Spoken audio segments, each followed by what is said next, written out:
¡Salgan todos! ¡Ya mismo! ¡Corre, estúpido! ¡Está por explotar!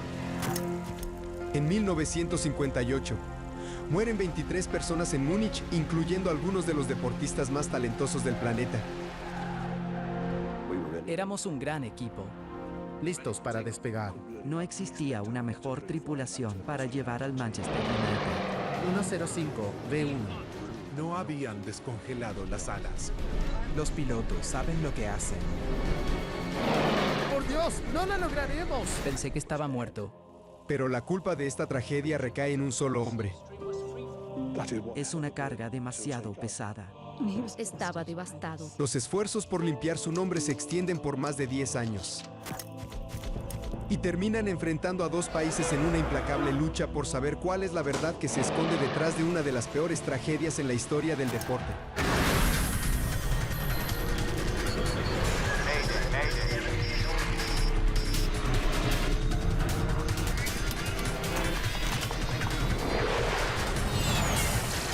Mayday, catástrofes aéreas. La siguiente historia es real y está basada en informes oficiales y declaraciones de testigos. Algunas escenas se modificaron con fines dramáticos. Todo sucede el 6 de febrero de 1958 en el aeropuerto de Múnich, en Alemania Occidental.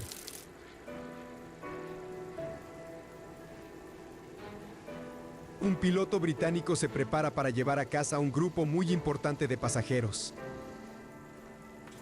Se trata del equipo de fútbol del Manchester United. En los años 50, ellos son los deportistas más famosos del mundo. Todos en Wembley, desde la reina hasta el fanático más viejo, están emocionados. El Manchester era el equipo más destacado que este país había visto hasta ese momento. Me uní al club en diciembre del 57. Harry Gregg es el arquero estrella del equipo de Manchester. Nos subimos al avión, que era un vuelo charter. Éramos muy importantes. Después de haber jugado un partido muy importante en Yugoslavia, el equipo de Manchester había pasado a la semifinal de la prestigiosa Copa de Europa. El avión se detuvo en Múnich porque no podía regresar a Manchester desde Belgrado sin parar a recargar combustible. Los 21 jugadores y el personal están viajando con estilo.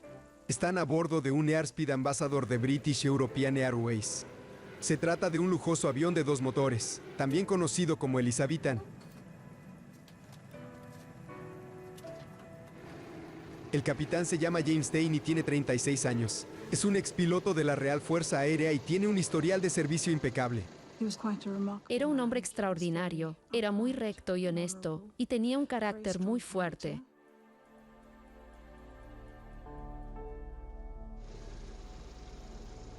El clima había estado feo todo el día. La nevada dio paso a una temperatura que rondaba el punto de congelación. Mientras el capitán Dane termina la inspección previa al vuelo, los jóvenes deportistas se acomodan en sus asientos para volver a sus casas.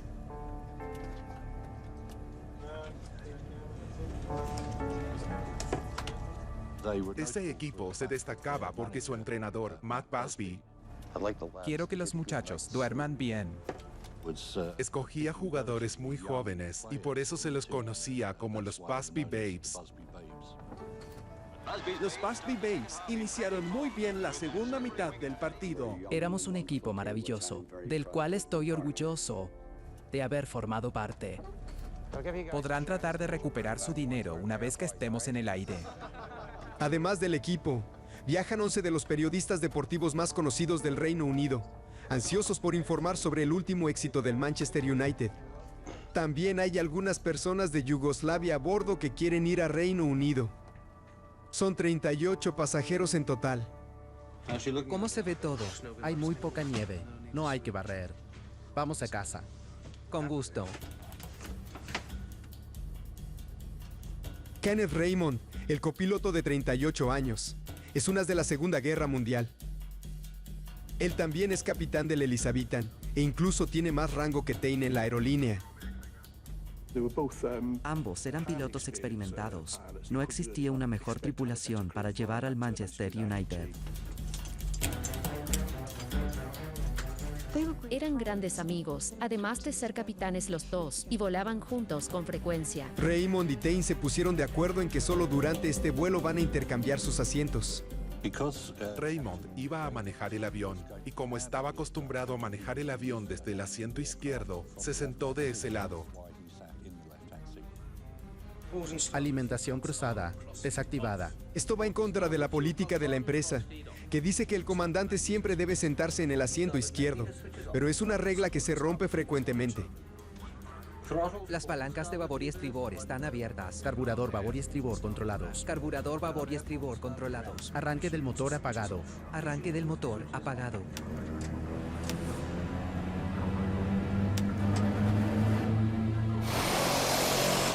...609 Zulu Uniform. Estoy listo para despegar. Línea B609. Su autorización expira a las 3:01 y ahora son las 3. Autorizado para despegue. Derecha. Gracias, arrancamos. Con poca nieve y con la temperatura rondando el punto de congelación, Tain y Raymond inician la carrera de despegue del avión. Máxima potencia. Máxima potencia. Yo estaba leyendo un libro que uno de mis compañeros me había pasado. El avión avanzaba por la pista y yo miraba por la ventana. No estaba preocupado. Temperaturas y presiones correctas. 90. 100. La velocidad de despegue es de 119 nudos.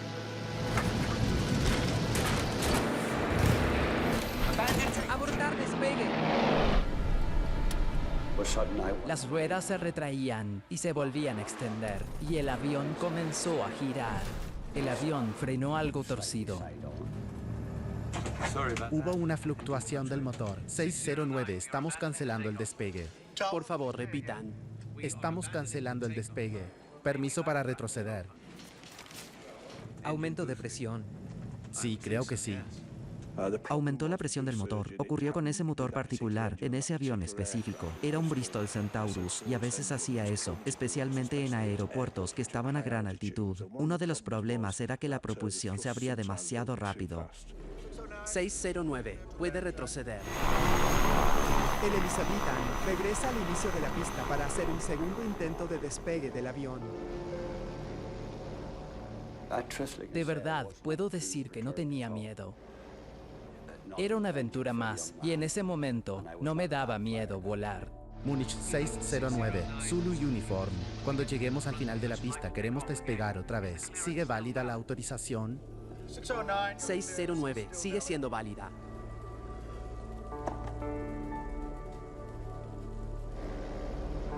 Lamentamos el retraso y volveremos a intentar el despegue. Volvimos a empezar. Recuerdo que nos sentamos, el avión volvió a acelerar, se levantaron las anclas y yo esta vez presté más atención.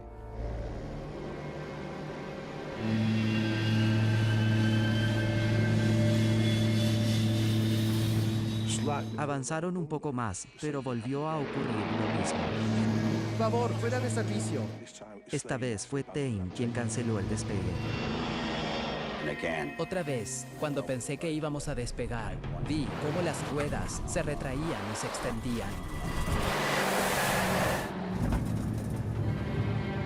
Tuvimos que parar.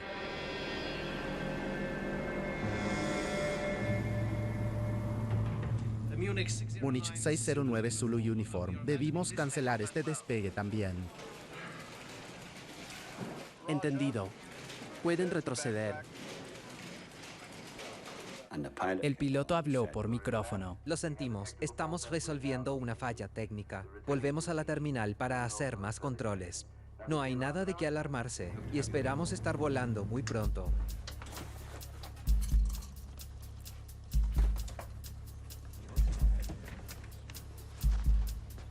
No se alejen mucho. Volvimos a la terminal y nos bajamos del avión. Bill Black, el ingeniero de la estación, vio estos despegues cancelados y se asomó en la cabina de vuelo para preguntar qué estaba sucediendo. Hubo un aumento de presión en el motor de babor por encima de 60. Les explicaron que ese era un fenómeno bastante común al volar el Elizabethan desde Múnich debido a su gran altitud y que no debían preocuparse. Les aconsejaron que si volvía a suceder, al presionar los aceleradores, retrasaran ligeramente el motor con el problema, redujeran la potencia y lo llevaran de nuevo a máxima potencia. Pasajeros del vuelo BA 609, acérquense a la pista.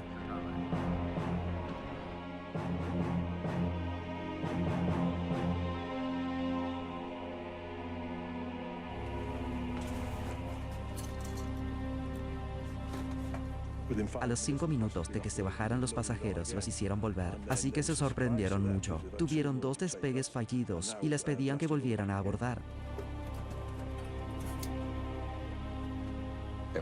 Si uno de nosotros hubiera dicho que tenía miedo, muchos lo hubiéramos seguido. Pero esa es la naturaleza humana. Nadie se animó a decirlo.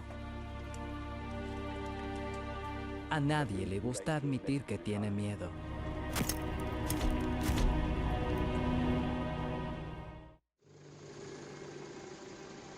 Otra vez, el vuelo BA609 se prepara para su tercer intento de despegue en el aeropuerto de Múnich. El avión que lleva al equipo de fútbol del Manchester United está llamando bastante la atención en la terminal.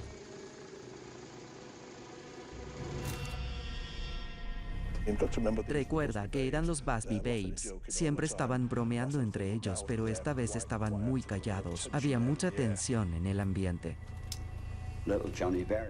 Recuerdo que Johnny Berry dijo, vamos a terminar todos muertos. Y Liam Whelan le respondió, si eso sucede, yo estoy listo.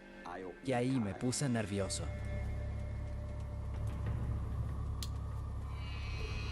Arranque del motor apagado. Arranque del motor apagado.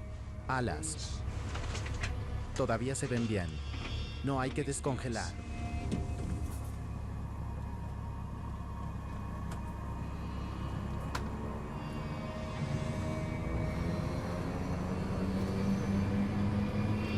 Unidad, línea B609, Zulu Uniform, listos para el rodaje. 609, autorización nula si no despegan antes de las 04. La hora actual es 02. Entendido. Válida hasta las 04. El capitán Tain solo tiene 2 minutos antes de que la autorización para despegar expire. Si su tercer intento no tiene éxito, el vuelo podría cancelarse y sus pasajeros famosos quedarían varados en la ciudad de Múnich. El vuelo 609 Zulu Uniform está listo para despegar. Entendido. La pista tiene más de 1900 metros de longitud. Incluso teniendo en cuenta su plan de aceleración gradual, el Elizabethan debería poder levantar vuelo justo después de los 1200 metros. Por tercera vez ese día, alinearon el avión con la línea central, recibieron permiso para despegar y partieron. Máxima potencia. Máxima potencia. Temperaturas y presiones correctas. Leves aumentos en el motor. Notó un aumento en la presión del motor, redujo ligeramente el acelerador y volvió a acelerar. Máxima potencia. El mensaje era el mismo. Estaban acelerando en la pista para despegar. Todo parecía estar bien. Los pilotos saben lo que hacen. Me di cuenta de que había gente que estaba más asustada que yo. 105. D1. La velocidad 1 es la aceleración a la cual ya no es seguro abortar el despegue. Es el punto en el que no se puede volver atrás. Raymond estaba esperando que Tain anunciara los 190 nudos, que es la V2. Cuando llega a los 190 nudos, el avión puede levantar vuelo. Pero algo comienza a andar mal. De repente, pierden velocidad. ¡Por Dios! ¡No lo lograremos!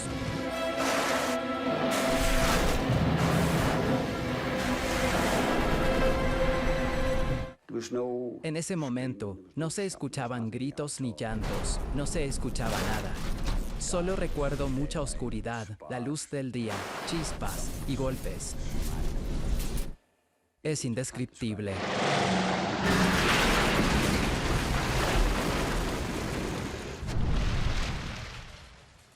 Luego todo era oscuridad absoluta. Pensé que estaba muerto. El Elizabethan atraviesa una cerca, impactando una casa y un depósito de combustible a 300 metros del extremo final de la pista de despegue. Recobré la conciencia y empecé a subir, gateando. Llegué a un agujero que había en el avión. Creí que era el único que había sobrevivido, hasta que escuché un grito. ¡Salgan todos! ¡Ya mismo! ¡Está por explotar! ¡Salgan todos! ¡Ya mismo! Y luego gritó, corre, estúpido, está por explotar. ¡El avión va a explotar! ¡Salgan todos! ¡Ahora! ¡Corre, estúpido! ¡Está por explotar! Escuché a un niño llorando y le grité que volviera. ¡Vuelvan, desgraciados! ¡Hay personas vivas todavía! Volví a entrar por el mismo agujero y encontré al pequeño.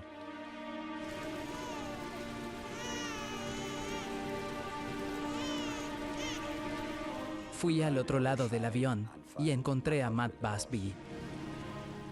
Busby estaba vivo, pero estaba en shock. Recuerdo que tenía un corte pequeño detrás de la oreja derecha y un pie totalmente volteado al revés. Mi pierna. Coloqué algo detrás de su cabeza porque parecía estar bien. Lo dejé sentado. Harry y Greg continúan sacando pasajeros del avión, tanto los que están vivos como los que están muertos. Un hombre hace lo que debe hacer. A pocos minutos del accidente, empieza a llegar ayuda desde el aeropuerto y desde las granjas que se encuentran cerca del avión. Oye, el copiloto está atrapado. ¿Puedes ayudarlo? Dos rescatistas alemanes suben por el ala y proceden a liberar a Kenneth Raymond de los restos del avión. El hombre está gravemente herido. 21 personas están muertas. 7 de ellas eran jugadores del Manchester United. El entrenador, el secretario y el preparador físico también han muerto. Otros 7 integrantes del equipo están gravemente heridos. El manager Matt Busby se encuentra en un estado extremadamente crítico. El Manchester United, uno de los equipos de fútbol más grandes y más reconocidos mundialmente, ha sido completamente diezmado. Lo que comenzó como algo maravilloso, acabó muy mal.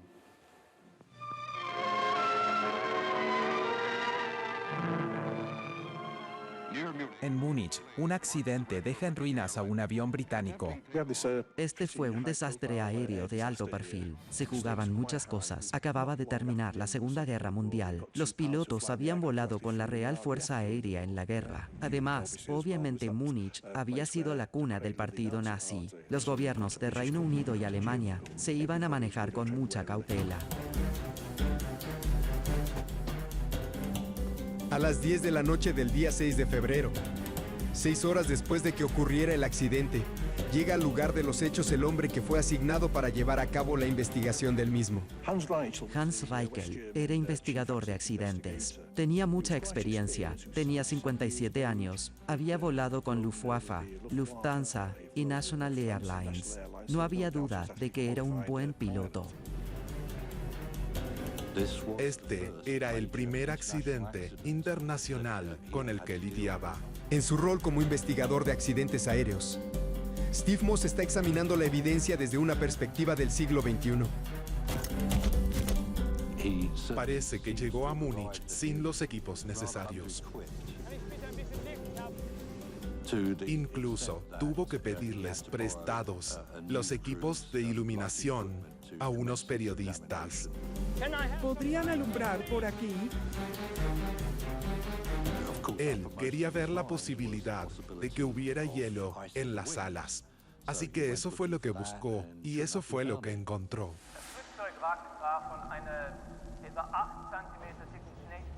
El avión estaba cubierto por una capa de nieve de unos 8 centímetros. Se podía retirar fácilmente con una mano. Debajo había una capa de hielo adherida a la superficie externa del ala. Por aquí. Raikkonen se da cuenta de que únicamente no hay hielo cerca de los motores. Él supone que toda el ala estaba cubierta de hielo antes del accidente y que durante el intento de despegue, las hélices eliminaron el hielo detrás de ellas. El día después del accidente, los investigadores revisan la escena en más profundidad. Ese día examinan las huellas de los neumáticos que se extendían por 50 metros y el extremo final de la pista. Según las marcas en el suelo, el avión nunca despegó, y eso debe haberle indicado a Raikkonen que el hielo en las alas era el culpable.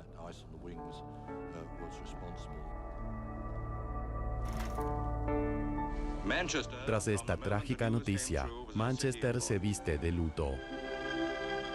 Mientras todos aguardan noticias de los heridos, el personal del hospital trabaja sin descanso para salvarlos. Matt Busby era su mayor problema. Durante 2 días estuvo entre la vida y la muerte, con un pulmón totalmente colapsado. Luego llegó la noticia de que Matt no corría peligro. 6 de los 7 jugadores heridos también logran salir adelante. Pero el equipo pierde a una de sus mayores estrellas. Duncan murió. Él murió 10 días después. Sí. Hasta el día de hoy, muchas personas siguen considerando a Duncan Edwards como el mejor futbolista de Reino Unido. El copiloto Kenneth Raymond también muere, tras haber sufrido una lesión cerebral. Máxima potencia, máxima potencia. Por lo que James Stein queda solo para responder todas las preguntas. En el primer despegue, no estábamos completamente satisfechos con el motor. Con cada dato nuevo que la prensa obtenía, creaba un titular. No paraban. Debe haber sido muy difícil para él. Solo 2 días después del accidente, Raikkonen interroga a Stein. Después del accidente, creemos que el ala del estribor tenía una capa de hielo. La zona del flujo de la hélice no tenía hielo. Tras el primer intento de despegue, vi la nieve derretirse en las alas y conté las costillas del avión. ¿Cuál cree que es la causa del accidente? Estoy convencido de que se acumuló una gran cantidad de nieve en el extremo final de la pista. ¿Por qué estaba sentado a la derecha?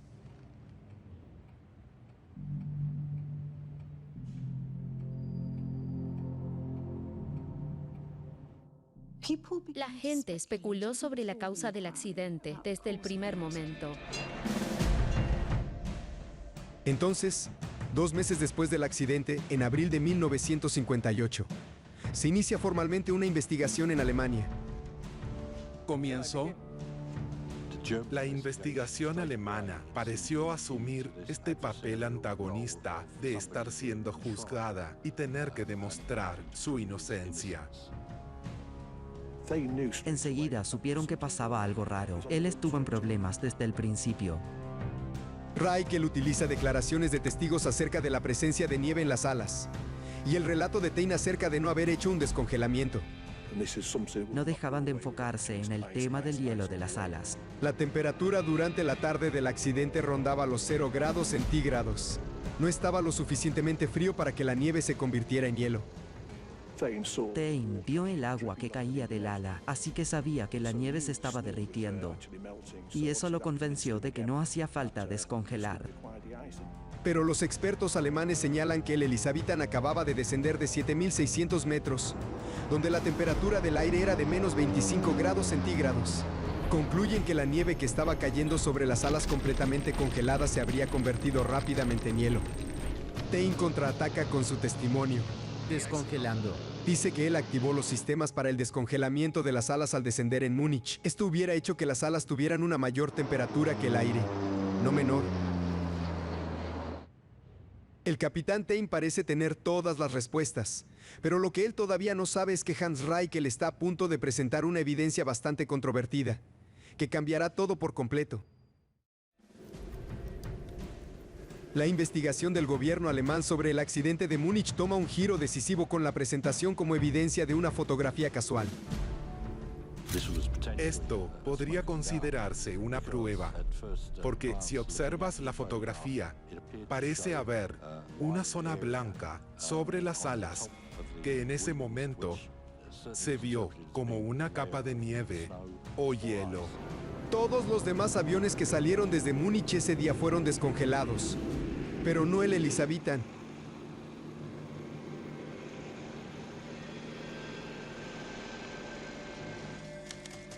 Para el investigador Hans Reichel, la causa principal del accidente es no haber descongelado las alas del avión. Considero que la causa del accidente es el hielo de las alas, debido a que no se encontraron otras fallas. También es un problema la casa que estaba al final de la pista. Era un problema porque el avión la chocó. El impacto y la explosión hicieron que el accidente sea más mortal. Pero las autoridades alemanas determinan que la casa estaba a una distancia reglamentaria del aeropuerto. Finalmente, los investigadores evalúan si el problema de potencia del motor es una posible causa. Babor está fuera de control. Esta teoría se desestima rápidamente. El problema de la potencia no fue la causa. Uno de los motores llevaba una grabadora de vuelo que indicó que durante el despegue, los motores generaron suficiente potencia para que la aeronave despegara.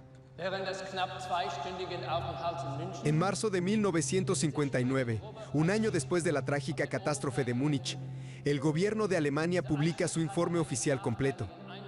En el informe se le atribuye la responsabilidad completa del accidente al capitán James Tain.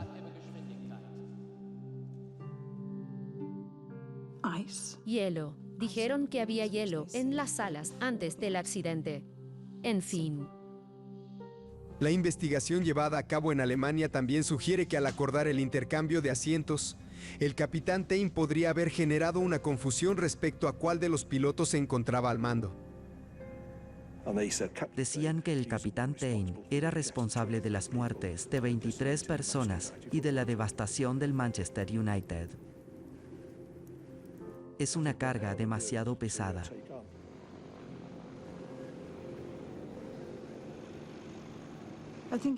Creo que a la prensa le gusta tener a alguien a quien culpar, y con eso en mente, lo convirtieron en una especie de villano.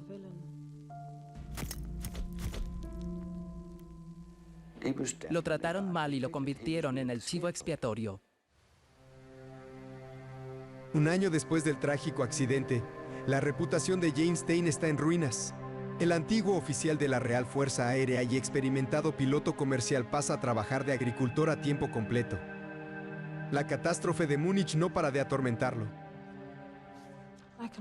Recuerdo que mis padres pasaban noches enteras hablando sobre esto, porque papá estaba seguro de que alguna fuerza externa había afectado la carrera de despegue. Tain está seguro de que el hielo en las alas no causó el accidente. Entonces decide iniciar su propia investigación. Mi papá era un hombre de excepcional integridad y fortaleza, y estaba decidido a encontrar la causa del accidente. Pero en 1959 casi no tenía herramientas forenses disponibles. Hoy, un avión de ese tamaño tendría una grabadora de datos de vuelo, una caja negra y un registrador de voces de cabina. Si pudiéramos tener esa información del accidente de Múnich, no existiría ninguna duda acerca de la causa. D1. El avión alcanzó los 117 nudos, pero después redujo su velocidad drásticamente. El hielo en las alas no puede explicar esa pérdida súbita de la velocidad. Pero otra cosa podría hacerlo. Es algo que Tain cree que es la verdadera causa del accidente. La presencia de aguanieve en la pista. Imagina que estás conduciendo en un camino seco en invierno y entras en una zona con agua-nieve. El experto en aviación canadiense Terry Townsend se especializa en el análisis detallado de la contaminación de las pistas. Percibirás una gran resistencia en el vehículo debido a la agua-nieve, y lo mismo ocurre con un avión. Tain cree que los otros aviones ese día no tuvieron los mismos problemas porque despegaron en los primeros 2/3 de la pista. Como el Elizabethan aceleró más lentamente para compensar el problema de presión del motor, avanzó más hacia la parte inutilizada de la pista de aterrizaje con una densa capa de agua-nieve. Se requiere más potencia del motor. Tain se entera de que 9 años antes, un avión de TransCanada Airlines no pudo despegar en una pista de Vancouver debido a la agua-nieve.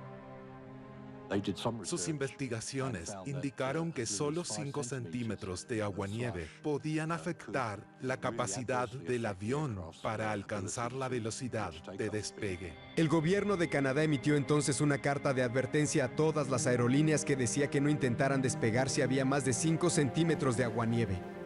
Esta carta se envió a British Airways, pero por alguna razón no se tomó ninguna medida y se la archivó para referencia futura. Los investigadores alemanes descartan la agua-nieve como posible causa e insisten en que había hielo en las alas del avión. Pero durante su investigación, el capitán Tain descubre una omisión muy sorprendente. Encontramos un testigo que había hecho una minuciosa inspección de los restos después del accidente. Karl-Heinz Seffer estuvo entre los primeros en llegar a la escena del accidente y subió al ala para ayudar a sacar al copiloto Kenneth Raymond de los restos. Más tarde los investigadores lo interrogaron. Subí por el ala derecha y no noté hielo en el fuselaje ni en el ala. Llevaba botas de goma y si hubiera habido hielo, me hubiera resbalado. Pero cuando se leyó este informe ante la primera comisión alemana, solo se leyó una parte. Lo que no leyeron es la parte en la que el testigo decía que no había hielo. Toda la investigación estuvo manipulada. Para que Tain fuera el chivo expiatorio tenía que haber hielo. No podía ser por contaminación de la pista. Eligieron omitir los relatos de los controladores de tráfico aéreo que estaban ahí, quienes también respaldaban la teoría del agua-nieve. Línea B609. Su autorización expira a las 3:01 y en este momento son las 3. El testigo ocular más importante vio que se inició normalmente el despegue. A mitad de camino, vio que se levantaba la nariz, que es lo que debe suceder. Pero luego vio que la nariz volvió a bajar, lo cual, por supuesto, no debería suceder. Este testimonio de un testigo clave también es omitido en la investigación. A los únicos controladores de tráfico aéreo que llamaron a testificar fueron los aprendices, no los más calificados. La única persona que testifica sobre el agua-nieve en la pista es el gerente del aeropuerto de Múnich. Esta persona declara que revisó la pista y vio que el agua-nieve tenía menos de 1 centímetro. La nieve derretida puede ser difícil de medir porque puede variar en altura a lo largo de la pista. La agua-nieve puede llegar a medir 1 centímetro en un lugar y 10 en otro. Es necesario tomar varias muestras para obtener un promedio representativo. También se pone en duda la conclusión de Reichel sobre el hielo en las alas. Su teoría decía que el hielo estaba allí antes del despegue, ya que las únicas áreas sin hielo estaban detrás de las hélices de donde se habría desprendido con el viento. Pero quien termina desafiando científicamente esta teoría es la persona menos esperada. Es la esposa del capitán Tain, Ruby. Ella fue una de las primeras mujeres en recibir un grado con honores de Bristol en química, física y matemáticas. Ruby Tain, como química profesional, señala la gran cantidad de químicos contra incendios esparcidos sobre los restos ardientes. Ella reflexionó mucho sobre esto y obtuvo una muestra del polvo del extintor, que resultó ser bicarbonato de sodio, un polvo de hornear común. Lo esparció sobre la carrocería metálica del auto, intentando imitar el ala de un avión, y descubrió que si se mezclaba con la nieve y agua, se congelaba a una temperatura más baja que la registrada esa noche. Los bomberos dirigieron sus mangueras principalmente a los motores. El experimento de Ruby podría explicar por qué el hielo no se acumuló en esas áreas, pero sí lo hizo en el resto del ala durante las horas posteriores al accidente. Con nuevas declaraciones de testigos presenciales y evidencia científica convincente, comienza a surgir otra versión de la historia. Si hay hielo en las alas, es culpa del capitán. D1. Pero si es aguanieve en la pista de aterrizaje, la culpa es del aeropuerto.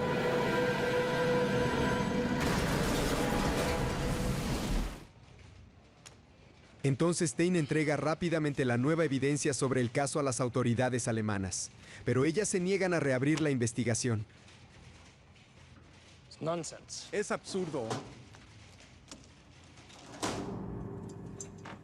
En 1961, Bea despide oficialmente a Tain, principalmente por violar la política de la compañía acerca de que los pilotos no deben cambiar de asiento. Lo despidieron y esto lo dejó devastado.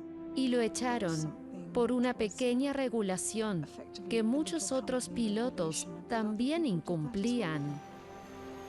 Obviamente, Bea no quería tener un piloto así en la cabina de vuelo. Ninguna aerolínea quiere un capitán que al despegar, cuando diga su nombre, todos sepan que es el responsable de la muerte de 23 personas. Fue una condena por conveniencia, sin importar a quién sacrificaban. Y a él lo sacrificaron. La pérdida de su trabajo hace que Tain se encuentre más decidido que nunca a limpiar su nombre de una vez por todas. Escribe carta tras carta tanto al gobierno británico como al alemán, pidiéndoles que vuelvan a abrir la investigación. En 1965 sus esfuerzos dan fruto. Las autoridades alemanas acceden a revisar la investigación de la tragedia de Múnich. Inicialmente, en la segunda investigación alemana, sentimos esperanza. Las nuevas investigaciones avivan aún más esa esperanza. Se hicieron nuevas pruebas en aguanieve. El Instituto Real de Aeronáutica de Gran Bretaña lleva a cabo pruebas de aguanieve en la aeronave Elizabethan. Inundaron una pista a diferentes profundidades y simularon un despegue con un avión similar. Los resultados de estas pruebas fueron alarmantes. En todas las pruebas realizadas, el avión disminuía su velocidad de 117 a 105 nudos. Esa es la misma disminución de velocidad reportada por Tain. Esperamos que los alemanes consideren la evidencia y lleguen a la conclusión de que el accidente fue causado por la presencia de aguanieve en la pista de aterrizaje y no por hielo en las alas. Pero en esta audiencia de 2 días, Reichel no se muestra convencido por la nueva evidencia. En lugar de absolver a Tain, lo condena aún más, afirmando que al cambiar de asiento con el otro piloto, el capitán terminó empeorando aún más las cosas. El hecho de que cada piloto evaluó la situación de manera diferente aumentó la gravedad del accidente. ¡Por Dios! ¡No lo lograremos! Como investigador, en la actualidad, no veo razón alguna por la que eso contribuya a un accidente. Los hallazgos condenatorios de la Comisión de Revisión alemana son un golpe totalmente devastador para Tain. El gobierno, la aerolínea y Tain sabían que lo habían incriminado, pero nadie actuaba. Pero en un giro inesperado y sorprendente, Tain está a punto de recibir una última oportunidad, gracias al político más poderoso e influyente de toda Gran Bretaña. 100.000 fans emocionados llenaron las gradas para ver fútbol. Los Busby Babes están listos para entrar en acción. En 1967, Harold Wilson es primer ministro del Reino Unido después de haber asistido a un encuentro del Manchester United. Él hace un comentario que provoca un frenesí mediático descontrolado. Afirma estar seguro de que James Stein fue víctima de una gran injusticia. La historia volvió a ser titular. La lucha continúa. Harold Wilson sabía que Tain era inocente y se involucró mucho. Se debatió en la Cámara de los Comunes, avanzó y fue la investigación más completa. En 1968, investigadores británicos llevan a cabo un estudio para determinar si la aguanieve o la formación de hielo en las salas fue la causa del desastre de Múnich. Sus descubrimientos ponen en duda inmediatamente la veracidad de los dos informes procedentes de Alemania. El análisis fotográfico muestra que lo blanco en las salas no era nieve. Era simplemente luz reflejándose en una superficie húmeda. Se obtuvo una nueva imagen del negativo original y se ven las marcas en el avión, así que no pudo haber tenido hielo. Además, 3 distintos expertos independientes determinan que los 5 milímetros de hielo que Reichel encontró en las salas no habrían sido suficientes para impedir el despegue. No entiendo cómo una capa de hielo, incluso de 5 milímetros, podría desacelerar un avión. Luego, la investigación británica toma un giro drástico cuando aparece un testigo clave. Reinhard Meyer, un piloto que llegó primero a la escena del accidente. Me acerqué y examiné el ala del avión accidentado y observé que no había nada parecido a escarcha o hielo. Solo había nieve derretida. Cuando fue convocado para dar su testimonio, dijo, hablé con Reichel y le narré detalladamente todo lo que había ocurrido. Fui al avión, busqué hielo solo unos minutos después del accidente y no encontré nada de eso, solo nieve derritiéndose. Todos estaban sorprendidos. Reichel no tiene explicación para esta grave omisión. Creo que él no quiso admitir que en realidad se había equivocado. La aguanieve en la pista era culpa de las autoridades alemanas y ellos no querían aceptarlo. Llega marzo de 1969. Buenas noticias. Pasan 11 años del accidente. Por fin. El gobierno británico exonera formalmente a James Stein. Por supuesto que mi familia está muy contenta. Él sabía que esos eran los hallazgos correctos y estaba muy feliz porque se había limpiado su nombre en este país. Pero Bea no quiere devolverle su trabajo. Y el capitán Tain no vuelve a volar nunca más. En Alemania, Hans Reichel y las autoridades aéreas nunca aceptan exonerarlo. Creo que él sufrió mucho estrés y mucha tensión por todo esto y por eso murió a los 54 años.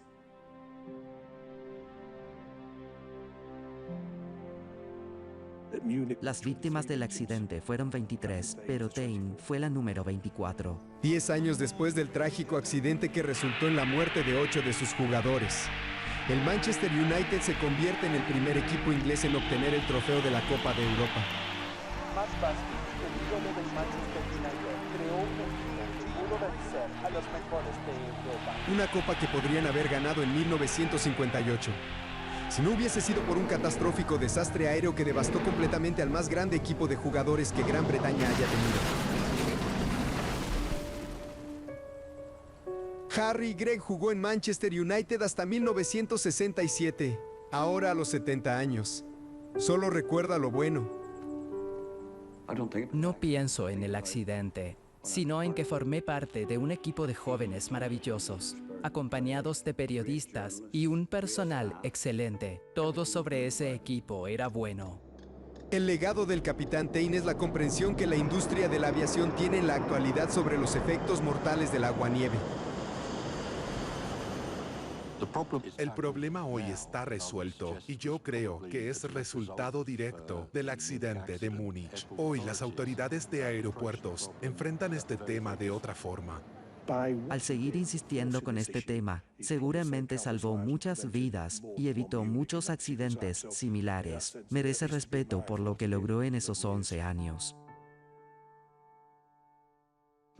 Una frase conocida de mi mamá es: nunca conoceré a un hombre más íntegro, pero mi papá me dejó una inscripción en un libro que dice: la diferencia entre lo imposible y lo posible radica en la determinación de la persona.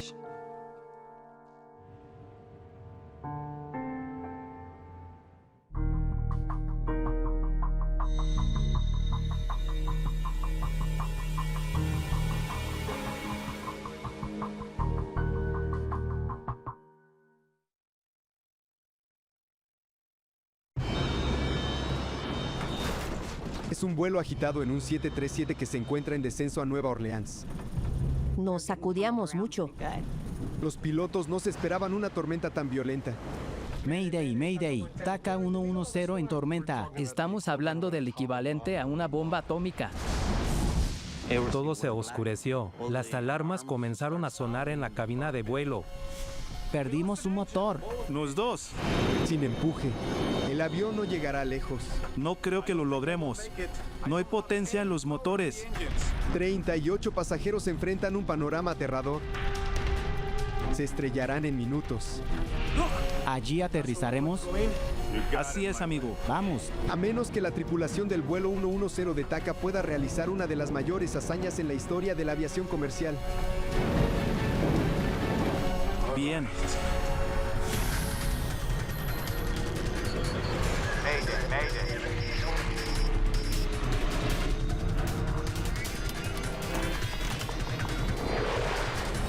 Mayday, catástrofes aéreas.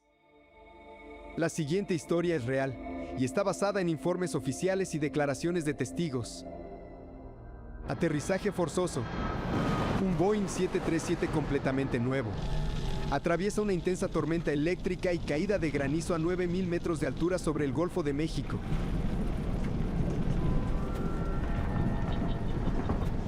Vamos a tener mal tiempo por un buen rato. La aerolínea TACA es una empresa familiar pequeña y tiene su sede ubicada en El Salvador. El vuelo 110 de TACA salió de Belice hace menos de 2 horas y tiene destino a Nueva Orleans. Entre los 38 pasajeros, nadie quiere llegar a Estados Unidos tanto como Lee Vermeister. Estuve en Costa Rica aproximadamente por un mes, donde mi apéndice se rompió y me tuve que operar en un pueblo chico. Fue un momento aterrador. Ya quería volver a casa. La tripulación está lidiando con un temporal muy diferente a las condiciones anteriores del vuelo. Yo recuerdo que era un día que cuando salimos de Belice muy soleado, todo iba bien. De un momento a otro, el cielo de una tarde preciosa se volvió completamente oscuro. Están volando por encima del Golfo de México en mayo. En esta época del año, el clima es impredecible. Tormentas violentas pueden llegar a formarse en tan solo minutos. Las tormentas eléctricas traen todo tipo de peligros, desde lluvias intensas, granizo, rayos, microrráfagas, cizalladuras del viento, hasta heladas severas. Estamos hablando del equivalente a una bomba atómica. Es una energía impresionante. Para evitar tormentas peligrosas, la tripulación monitorea el clima con el radar a bordo, pero la tecnología tiene sus limitaciones. El radar meteorológico a bordo suele operar en la banda X, que tiene una longitud de onda determinada y que cuenta con potencia limitada. De hecho, este radar no detecta el granizo. A veces hay granizo en una tormenta y aún así solo se ve como verde o amarilla en el radar y no como el núcleo de una tormenta. Por eso, no queda otra opción que evitar las tormentas eléctricas siempre que se pueda. El capitán Carlos Dárdano nació para volar. A los 29 años ya es la tercera generación en una familia de pilotos. APU listo. Desde que era chico, siempre fue mi sueño convertirme en piloto y estar constantemente rodeado de aviones. El capitán Dárdano demostró sus grandes habilidades al superar obstáculos impresionantes. 6 años antes, en 1982, volaba para una empresa pequeña de aviación general. Era un negocio de taxis aéreos por todo el país. El Salvador se encontraba en plena guerra civil y lamentablemente Dárdano quedó atrapado en medio del fuego cruzado. En una pista pequeña cubierta de hierbas, unos guerrilleros me dispararon en el rostro. Gravemente herido, logró llevar a sus pasajeros a un lugar seguro. Despegamos y, volando bien bajo entre los árboles, llegamos en unos 20 minutos al aeropuerto principal. Salvó su vida, pero perdió su ojo izquierdo. Me dispararon y la bala me atravesó por aquí. Pero Dárdano jamás renunció a su sueño. A pesar de su visión deteriorada, se convirtió en un piloto comercial certificado. TACA 110, pista 28, aproximación final a descenso. A discreción del piloto, sigan a 1200. Gracias. TACA 110 a 1200. El copiloto Dionisio López ya superó más de 12,000 horas de vuelo. Él y Dárdano han volado juntos en muchas ocasiones. El capitán Arturo Soleil es un instructor de vuelo que trabaja para la aerolínea TACA. Se encuentra a bordo el día de hoy para observar el rendimiento de este nuevo avión. Es un avión modelo 737-300 y fue entregado a la aerolínea TACA hace tan solo un par de semanas. El granizo rayará la pintura. Nos preocupaba que se arruine la pintura porque era un avión completamente nuevo.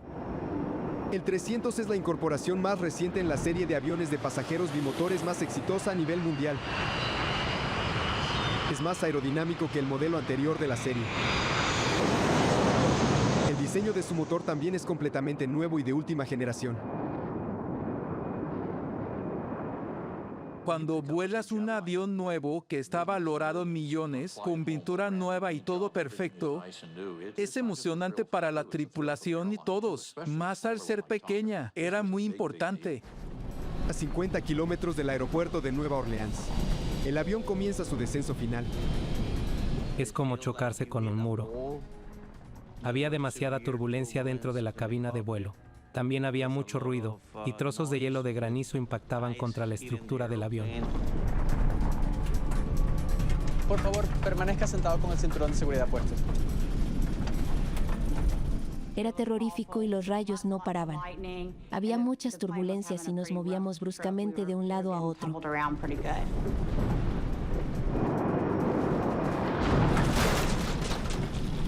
Tripulantes sentados.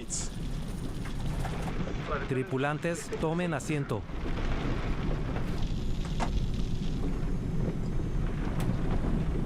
De manera inesperada, a unos 5,000 metros de distancia del suelo, la situación se vuelve aún más aterradora.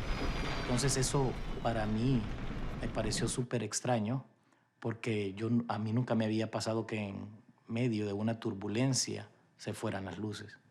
Todo se oscureció. Las alarmas comenzaron a sonar en la cabina de vuelo. Todos los instrumentos se apagaron. Probé con los aceleradores un par de veces, intentando simplemente volver a controlar el avión. No hay potencia en el motor. Entonces vi que no teníamos nada de energía. Cero. La velocidad es suficiente para planear, pero no por mucho tiempo. Al planear perderá altitud rápidamente. La falta de energía significa que no hay electricidad para todos los sistemas a bordo. En la torre de control de Nueva Orleans, el vuelo 110 ya no aparece en el radar. TACA 110 indique en altitud. Soy del control de aproximación de Nueva Orleans, escuchan. Sin energía no hay forma de comunicarse con el avión.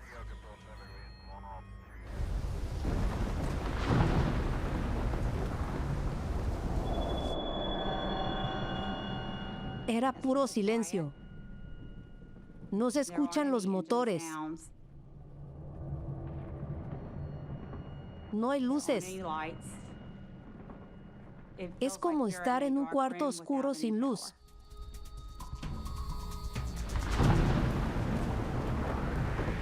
En menos de un minuto, el 737 desciende casi 300 metros. Continúa cayendo. Caemos a 450 metros por minuto. Sin energía, es imposible reiniciar los motores. Éramos conscientes de que no teníamos mucho tiempo para buscar dónde aterrizar o para pensar cómo íbamos a hacerlo, y no sabíamos si íbamos a poder arrancar los motores de nuevo. El altímetro y el indicador de actitud tienen una batería de reserva. ¿Solo eso funciona? Activa la APU.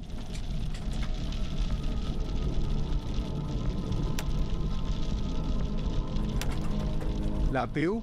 o unidad de potencia auxiliar es un generador de reserva que suministra energía de emergencia a sistemas esenciales. Pero arrancarla lleva tiempo. Con cada segundo, el vuelo 110 de TACA se va aproximando cada vez más hacia las aguas que hay debajo.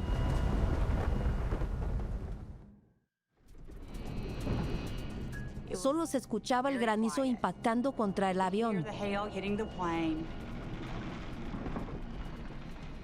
De verdad, creía que este era el final, que íbamos a caer y este día sería el último de mi existencia. Controla los calibradores. Sin energía en los motores, el avión de última generación se ha convertido en un planeador de 43 toneladas. Nos preguntábamos si podíamos activar la APU rápido. Planeábamos en una tormenta eléctrica mientras luchábamos con la energía.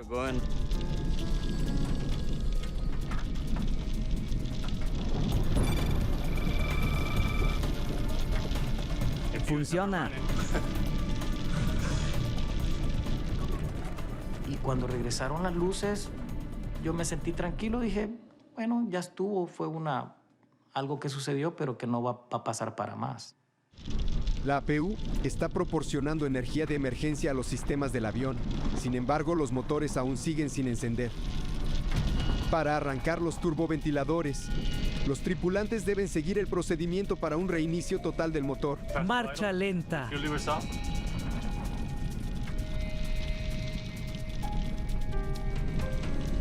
La APU puede generar energía para reiniciar los motores, pero lleva tiempo. Toma unos 30 segundos, pero se siente como una vida.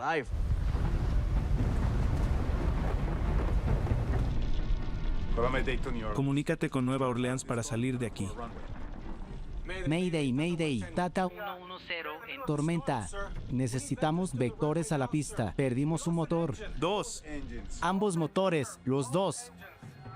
Entendido. Ambos motores del TACA 110. El controlador sabe que necesita aterrizar el avión lo antes posible, incluso si eso significa enviarlo a otro aeropuerto. TACA 110, giran a la izquierda hacia 280, vectores a base naval, pista 22. El vuelo 110 aún está a 32 kilómetros de Nueva Orleans, por lo que el avión tiene más chances de aterrizar en una base naval de Estados Unidos a 27 kilómetros. Pero no llegará a ningún aeropuerto a menos que los tripulantes logren arrancar el motor. 9:30, ya.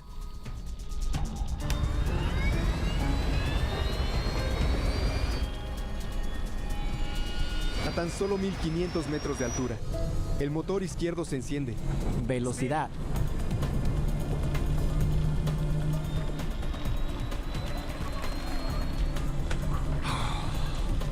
Bien. Bien hecho. Sigue con el otro. Se puede volar con solo un motor, pero con ambos sería más seguro, especialmente con mal clima. Pide un vector a Nueva Orleans. Un motor ya funciona. Solicito vectores a Nueva Orleans. TACA 110, ve al 290. Rodea la tormenta a la derecha. Mientras tanto, el capitán Soleil intenta encender el segundo motor. Ya casi.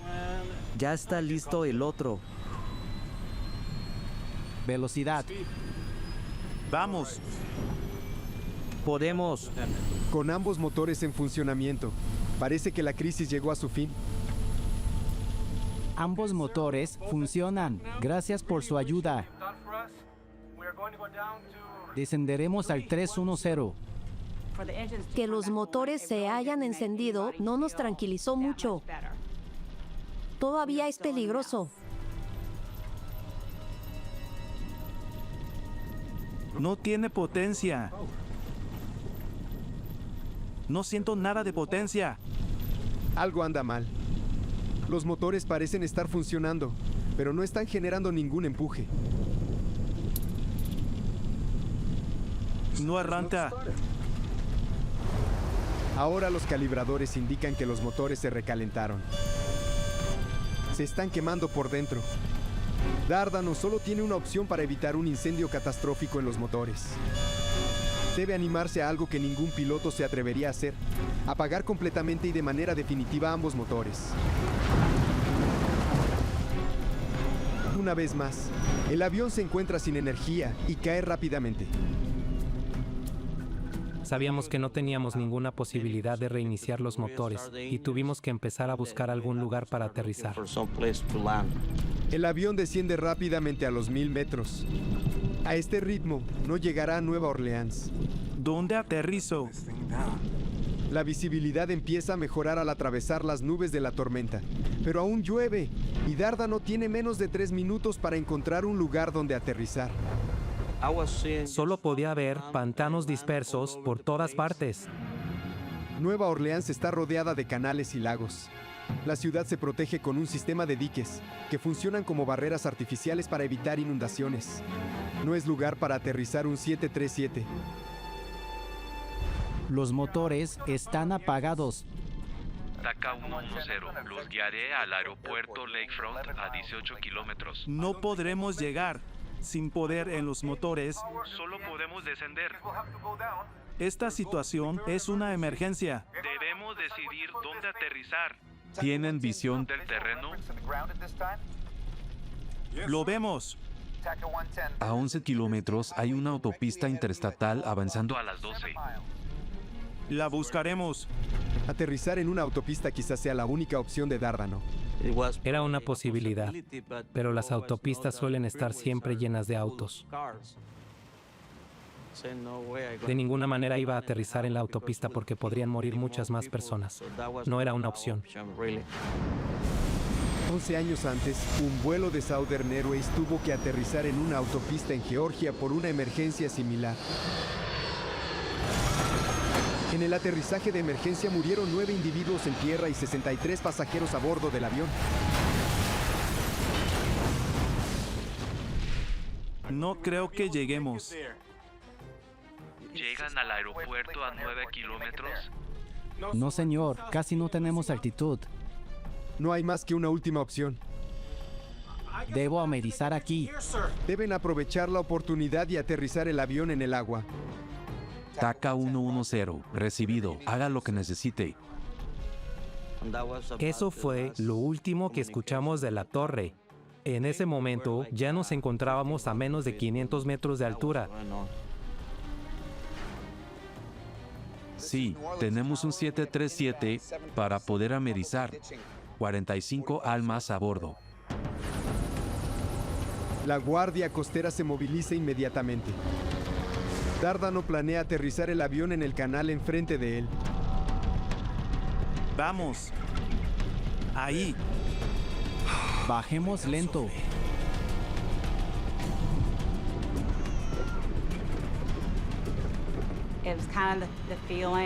Todos en el avión creíamos que no íbamos a sobrevivir. Se sentía como el apocalipsis. Era nuestro fin. Disculpa. Lo siento, pero no tengo más información en este momento. Entendía lo que decía el azafato solo por su lenguaje corporal. Se les notaba la angustia. El 737 solo puede permanecer en el aire por un minuto más. Mientras Dárdano busca de un tramo seguro del canal para realizar el aterrizaje, surge una nueva alternativa. Miren, miren ese de allá. Entonces López vio el dique que se encontraba paralelo al canal al cual nos aproximábamos. ¿Bajamos a la hierba? Sí, señor. Aunque más corto y estrecho que una pista de aterrizaje, el dique es más seguro que el agua. ¿Allí aterrizaremos? Así es, mi amigo. Solo lo lograrán si actúan rápido. Prepara la cabina. No te da tiempo de pensar mucho del miedo o no. No te puedo decir si tuve miedo. Teníamos que empezar a trabajar en la cabina. La cabeza entre las rodillas y agarren los tobillos. La posición de impacto me fue difícil debido a que mi operación era reciente. ¿En serio? Tenía puntos de sutura en el estómago. Los puntos de la operación. Los pasajeros solo tienen segundos para prepararse. Los pasajeros se tenían que quitar los zapatos, se tenían que quitar sus joyas. Los zapatos los tenía que poner enfrente del asiento de ellos. Entonces hicimos todas esas etapas que teníamos que trabajar. El control de tráfico aéreo ya no detecta el 737 en el radar. El controlador pide a otros aviones que lo rastreen. Sexto a Kilo Alfa, revisen al sureste. A 6 kilómetros, perdimos al 737 allí. Dígame qué ven. Entendido. Kilo Alfa a Sexto. Lo intentaré.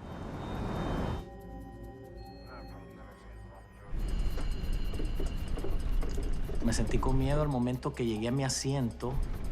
En ese momento fue donde de verdad tuve miedo. Baja el tren de aterrizaje. Es hora. Sin embargo, el capitán Dárdano sigue dirigiéndose al agua. El dique estaba paralelo a mi derecha. Para tener esperanza de aterrizar en el dique, Dárdano necesita corregir el curso súbitamente. Eso requiere una maniobra arriesgada llamada deslizamiento lateral. Teníamos que hacer un deslizamiento lateral para posicionarnos y lograr un aterrizaje perfecto. Es una maniobra pensada para avionetas y planeadores, no para un Boeing 737 de 43 toneladas, pero es un riesgo que tiene que asumir. Agárrate, papá. Rezaba. No podía creer lo que estaba sucediendo. Apenas unos 200 metros separan al avión del suelo. Al no tener motores, los pilotos carecen de inversores de empuje para suavizar el aterrizaje. Pero no es el único desafío para Dárdano. Con un solo ojo, le es imposible medir la profundidad mientras desciende a gran velocidad hacia la estrecha franja de hierba húmeda. ¡Ay, Dios! Estaba mentalizada que el avión iba a explotar y sería un final trágico. Hasta ya me había despedido mentalmente de mi familia. Es ahora. Hay un gran muro de cemento frente al dique y un empinado talud a la izquierda. El espacio puede no ser suficiente para aterrizar. Cuidado. Sí. Bien. Aquí te tengo, baby. Aquí te tengo.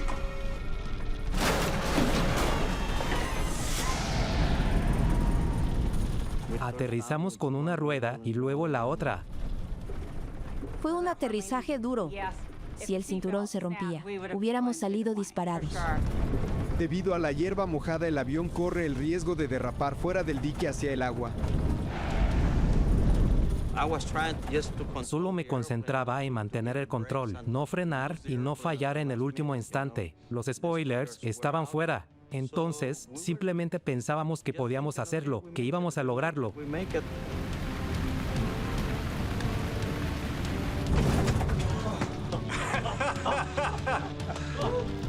Muy bien. Muy bien, muy bien. Muy bien. Fue sorprendente. It was a hard landing, but Fue un aterrizaje difícil, pero estuvo bien porque seguíamos con vida.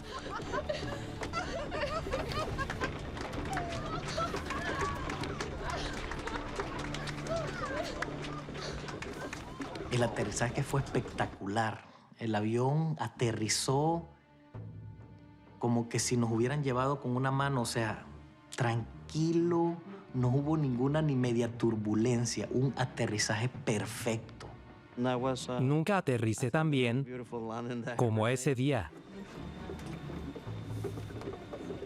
Cuando yo vi mi ventana, que no había fuego, la abrí inmediatamente, salió el tobogán. Rápido, por la salida más cercana. Decían que teníamos que salir del avión, que iba a explotar. El controlador de Nueva Orleans no tiene idea de qué ha pasado con el vuelo 110 de TACA. Otra aeronave les comunica los nuevos sucesos. Kilo Alfa a Sexto. Todo parece estar bien. Fue todo un éxito. Lo lograron. No podrás creer dónde están.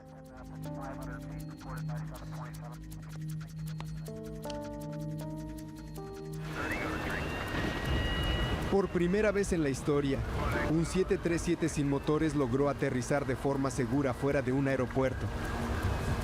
Ahora los investigadores deben averiguar la razón por la cual los motores tan sofisticados de un avión completamente nuevo fallaron así.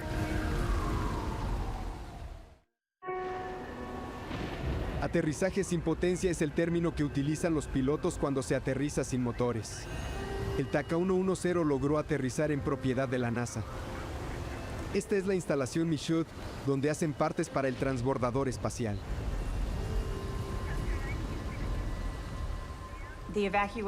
La evacuación fue rápida y no tardamos en salir.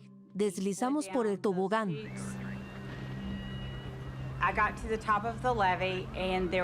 Llegué a lo alto del dique y las enfermeras que viajaban en el mismo avión examinaron mis suturas. No hay nada grave. Y una persona que tenía puntos está bien. ¿A dónde iba? A Nueva Orleans. Poco después llegó una ambulancia y en una camilla me llevaron al hospital. Fue gracias a Dios. Sí. Y a nuestro capitán, que me mantuvo calmado. Es realmente emocionante.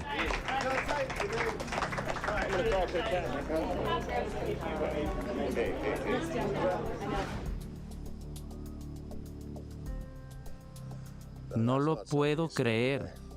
A las pocas horas de la emergencia, los investigadores llegan y comienzan a examinar el avión dañado. Que un avión de pasajeros haya aterrizado sobre un dique y siga intacto parece una mentira. Es increíble. Tengo unas preguntas, pero antes te tengo que decir buen aterrizaje. Empecemos. ¿Cuándo falló el motor? Los investigadores se encuentran con la tripulación. Quieren saber qué pasaba cuando los motores se apagaron. Descendíamos a 5.000 metros cuando ambos motores se apagaron al mismo tiempo. La posibilidad de que ambos fallen al mismo tiempo es casi nula. La avería es todavía más sorprendente porque este avión estaba equipado con uno de los motores más avanzados y utilizados en el mundo, el CFM-56. Además de en el Boeing 737, también se utiliza en Airbus y aviones militares. El CFM-56 es una maravilla de ingeniería aeronáutica. Hay millones en uso y casi nunca fallan. Pero dos motores CFM-56 fallaron en este avión en particular. Los investigadores necesitan saber por qué. No he volado en muchas tormentas así. Las condiciones meteorológicas llaman la atención. No es normal que los motores se apaguen mientras están en vuelo. Por eso, investigamos la causa. Podría ser una causa ambiental debido a que estaban volando con lluvia y granizo. Cuéntame más. Los vientos eran violentos, con demasiada lluvia y granizo. Casi no veíamos por la ventana. Por las abolladuras en el fuselaje se descubrió que el granizo era de casi 3 centímetros de diámetro. Sí, el granizo fue tan fuerte como para dañar el exterior del avión. Los investigadores se preguntan si también pudo haber afectado el motor. Un motor turboventilador consta de un sistema de ventiladores y aspas. Un ventilador grande ingresa aire al motor. Una serie de aspas comprime el aire que entra, el cual se combina con el combustible para inflamarse y así hacer girar las turbinas situadas en las profundidades del motor.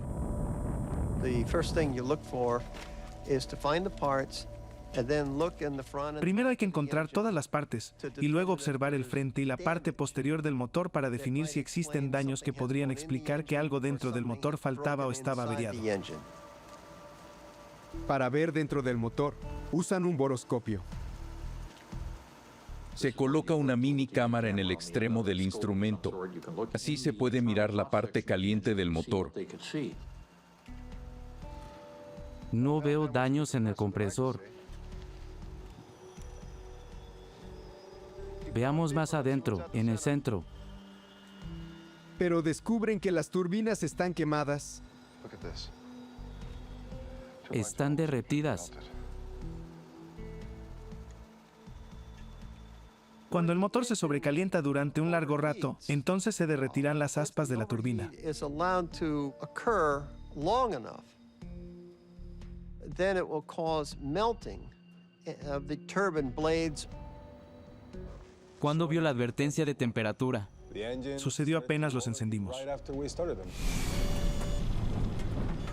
Al estar derretidas las aspas, ya no es posible que se genere empuje con ese motor. Las turbinas quemadas no explican por qué el motor dejó de funcionar en primer lugar.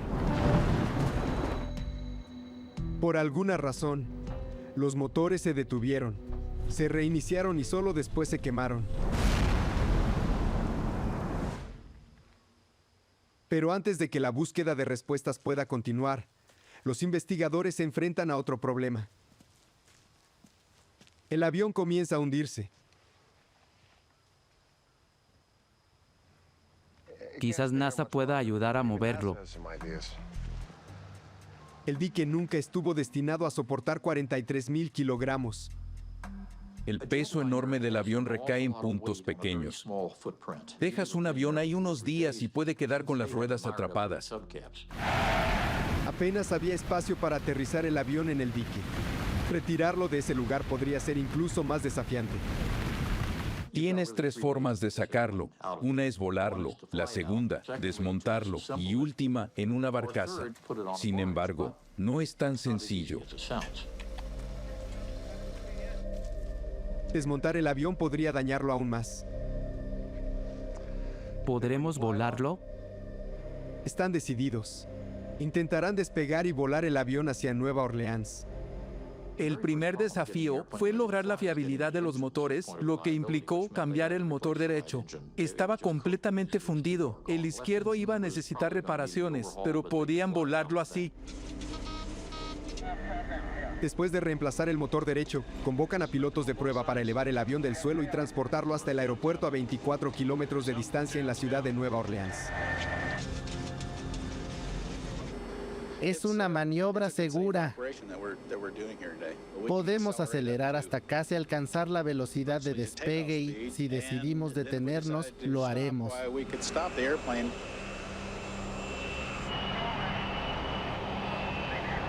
Sin el peso de los pasajeros y con poco combustible, el avión logra alcanzar la velocidad necesaria para despegar en tan solo 365 metros. La investigación del lugar del aterrizaje de emergencia llega a un fin dramático. Cuando un avión aterriza intacto en un lugar incorrecto, usualmente no se logra sacarlo de esa manera. Fue una suerte increíble. Hola. Los investigadores ahora deben tratar de descubrir por qué los motores fallaron en pleno vuelo. Si la lluvia causó que se apagaran, miles de otros aviones están en riesgo. Era inentendible debido a que estos motores son muy confiables. Fue la tormenta eléctrica. No debería. ¿Qué ocurrió? Los motores FM56 están diseñados para resistir lluvias torrenciales. La mayor parte del agua se desvía del núcleo en vuelo. Si llega a entrar algo de agua, debería evaporarse o drenarse del motor. Los motores fueron devueltos al Centro de Pruebas de Motores de Aviones en Ohio, donde sus instalaciones pueden recrear pruebas de ingestión de agua. Si un defecto de diseño oculto causó la falla de los motores, los investigadores necesitan encontrarlo. Esperan que estas pruebas puedan proporcionar algunas respuestas. Una vez en el taller, empezaron a testear los motores, según el estándar de la Administración Federal de Aviación. Probemos.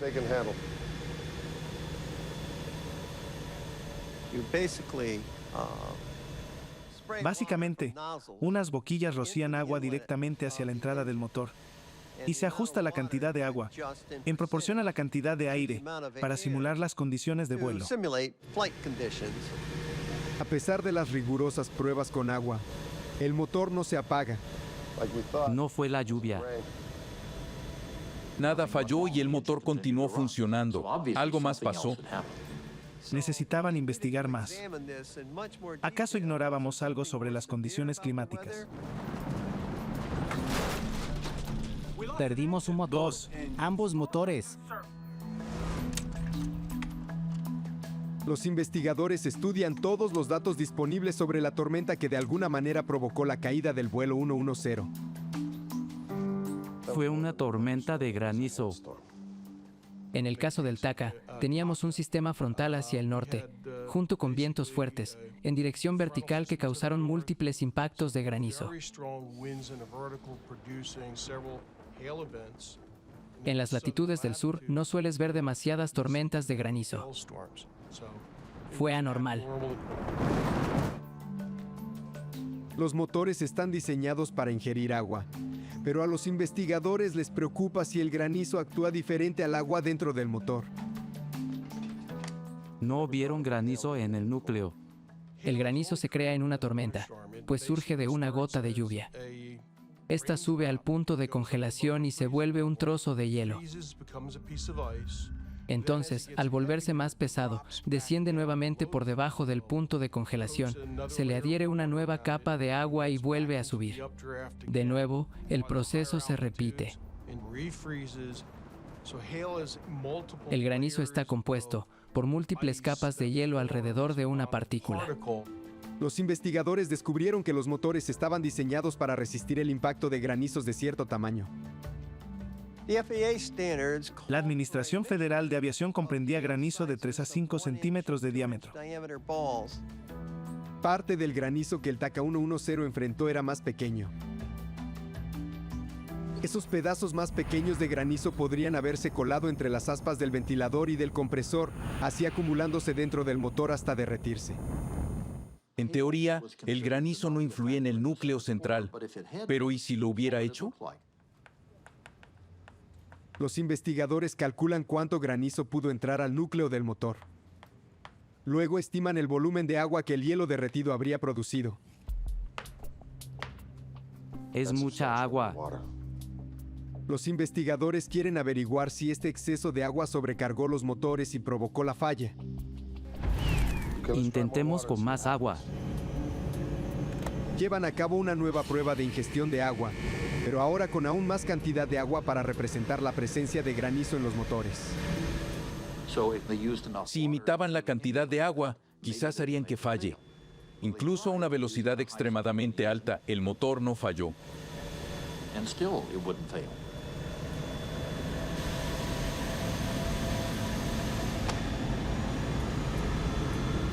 Algo no vemos. Había algo único en la manera en que operaba el motor, que podría haber causado la pérdida de potencia. La información de la grabadora de datos de vuelo les da a los investigadores una nueva pista.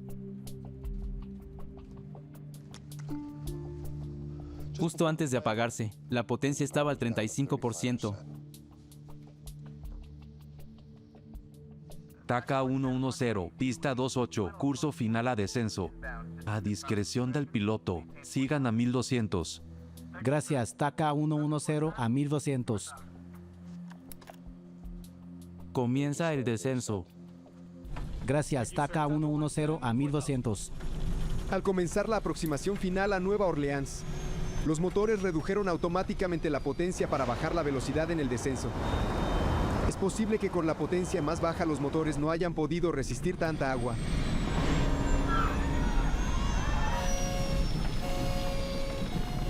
Todas las pruebas fueron con los motores a alta velocidad, pero el avión descendía a Nueva Orleans. Repiten la prueba, en esta ocasión con los motores a menor potencia. Queremos ver qué pasa al añadir la misma cantidad de agua con motores al 35%.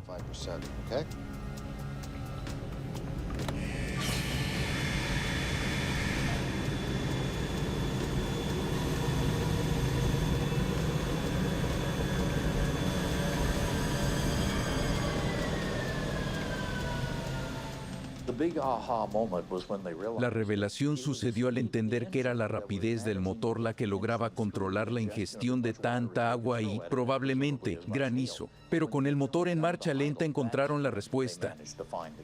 El motor no resistió. Fue eso. Qué inoportuno. Esa prueba dio completamente diferente.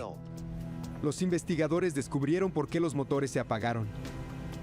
Fue novedoso porque en todas las pruebas y toda la lógica que se había aplicado, no habían tomado en cuenta las bajas velocidades del motor en descenso.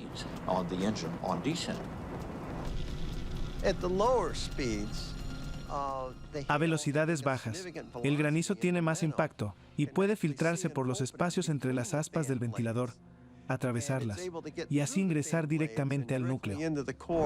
Los motores se llenaron de granizo y agua y se apagaron. Ahora, solo un misterio queda sin resolver. No tiene potencia. Todavía no se sabe qué sucedió después de que se reiniciaran los motores. No arranca. ¿Por qué se sobrecalentaron y terminaron fallando?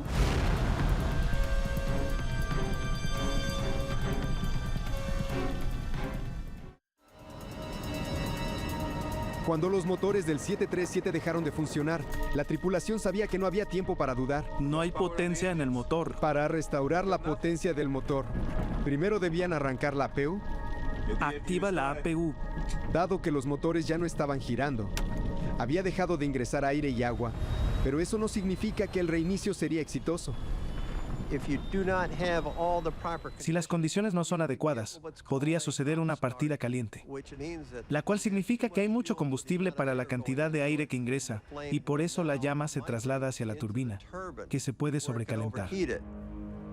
Luego de analizar la información obtenida de la grabadora de datos de vuelo, los investigadores determinaron que la causa del sobrecalentamiento y la falla definitiva de los motores fue efectivamente una partida caliente. Mayday, Mayday, TACA 110, perdimos un motor. Ambos motores, los dos. Con sus motores inundados de combustible y sin tiempo para drenarlos, Dárdano procedió a encenderlos. Si no es el momento justo, entonces lo que va a suceder es una partida caliente. No puedo criticar a un piloto en esa situación. Ese avión se estaba cayendo. La lluvia y el granizo de una tormenta intensa incapacitaron a un avión de pasajeros moderno, y casi ocurre una desgracia. Los investigadores deben encontrar la manera de que no vuelva a suceder. Lo bello de la aviación es que, al detectar un problema, todos trabajamos para resolverlo. En este caso, el problema no requería un rediseño total, solo pequeños ajustes al motor. Gracias a todos los involucrados se arregló rápidamente.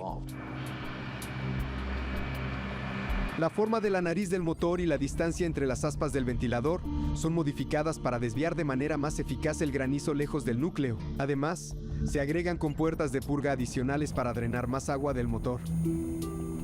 Nunca volvió a suceder. Miles de estos motores vuelan todos los días durante horas.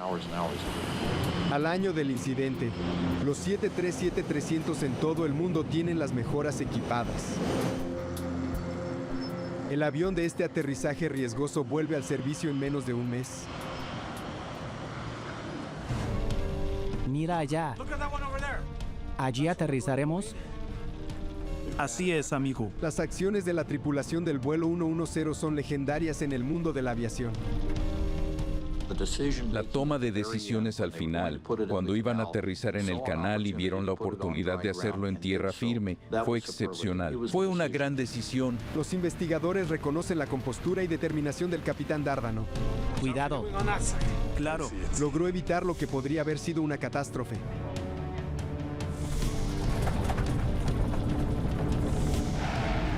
El capitán Carlos Dárdano es considerado un héroe en los medios. Los pasajeros estaban felices. Dárdano y su equipo mantuvieron la calma. Gracias a eso, hoy esos 45 pasajeros están vivos. Actualmente la tradición de la familia Dárdano continúa. El hijo y la hija de Carlos han seguido los pasos de su padre. Ambos decidieron ser pilotos. Me enfadé cuando me dispararon a la cara. Perdí parte de mi visión. Después tuve este accidente y, por suerte, todo salió bien. And 20 years later, 20 años después, tengo una carrera, tengo una buena vida y encuentro que la vida tiene sentido.